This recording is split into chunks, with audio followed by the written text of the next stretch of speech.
उच्च न्यायालय ओडिशा तरफ एक नियुक्ति विज्ञापन प्रकाश पाई केमती करेंगे आवेदन। हेलो फ्रेंड्स, मु प्रभास ओडिशा यूट्यूब चैनल आपको स्वागत। उच्च न्यायालय ओडिशा तरफ जूनियर स्टेनोग्राफर पदवी में 35 स्थान खाली अच्छी, जो असंख्यत रही 10टी, एससीबीसी 5टी, अनुसूचित जाति 8टी और अनुसूचित जनजाति 12टी स्थान खाली अच्छी। और से 35 स्थान मध्य 12टी स्थान महिला उद्दिष्ट। कौन शिक्षा योग्यता प्रार्थी प्रार्थी स्नातक हासिल करते आवश्यक। बयसीमा 21 ରୁ 32 वर्ष, अनुसूचित जाति जनजाति एससीबीसी और महिला 5 वर्ष, भिन्न स्थान 10 वर्ष बयसीमा पूर्ण कर।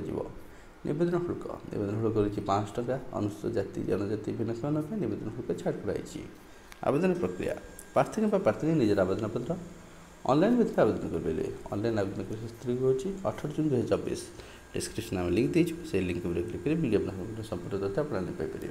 वीडियो देखिए धन्यवाद। एमती नुआ वीडियो देखिए आम चैनल को सब्सक्राइब करूँ, बेल आइकन प्रेस करूँ, जहाँद्वारा आम लेटेस्ट वीडियो अपडेट्स नोटिफिकेशन